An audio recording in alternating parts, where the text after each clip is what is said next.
C'est le cas d'Abdulrahman Milad, surnommé Al-Bidja, qui dirige une unité des gardes-côtes. C'est lui qu'on voyait en septembre 2016 en train de frapper des migrants. 6 mois plus tard, en Sicile, il participait à des discussions avec des membres du gouvernement italien afin d'évoquer la collaboration entre les deux pays. En 2018, les Nations Unies l'accusent d'être responsable de réseaux de traite de personnes et coupable de violences et de torture. En octobre 2020, il est arrêté à la demande du procureur de Tripoli. 6 mois plus tard, il est relâché et est accueilli en héros dans sa ville.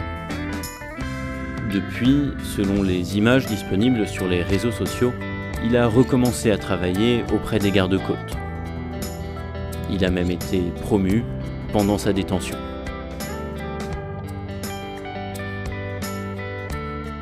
Si les institutions européennes dénoncent ces crimes, elles les ont pourtant facilités.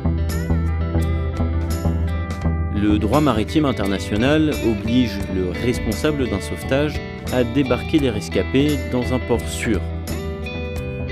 Or, pour la Commission européenne, la Libye ne peut actuellement pas être considérée comme un lieu sûr pour le débarquement. Avant la création de la zone SAR libyenne, les navires européens qui procédaient à des sauvetages rapatriaient donc systématiquement les rescapés en Europe. Mais en 2017, l'Union européenne participe à la création de la zone SAR libyenne. Résultat, les autorités libyennes y deviennent responsables des secours et rapatrient les migrants en Libye. L'Union européenne ne viole donc pas directement le droit maritime, mais elle a créé et continue d'entretenir les conditions pour que la Libye le fasse. Depuis 2017, l'Europe a investi 87 millions d'euros dans le pays, notamment pour la formation des gardes-côtes et la création de sa zone SAR. L'Italie a également offert 6 patrouilleurs aux Libyens.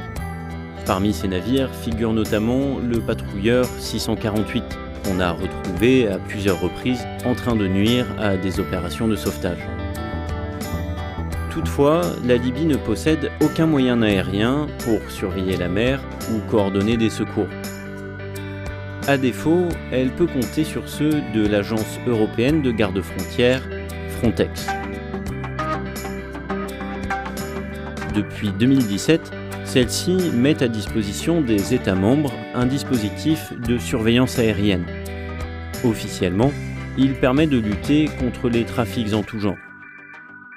Toutefois, des journalistes et des ONG l'accusent d'aider les gardes-côtes libyens à détecter et à intercepter les migrants. Le but supposé, réduire le nombre d'arrivées en Europe. L'agence s'en défend, mais ces opérations sèment le doute. Sollicité par Le Monde, Frontex refuse de communiquer les données de vol de ces appareils. Mais les signaux radio qu'ils émettent sont collectés par la plateforme collaborative ADSB Exchange, qui a accepté de nous les fournir. Nous avons ainsi pu reconstituer et analyser les trajectoires de vol du drone de Frontex, actif depuis juin 2021 et basé à Malte.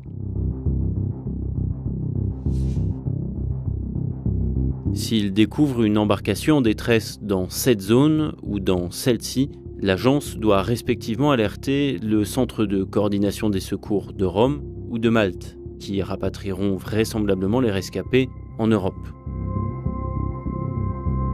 Mais s'il détecte une embarcation dans cette région, c'est le centre de Tripoli qui est contacté, et les rescapés sont ramenés en Libye.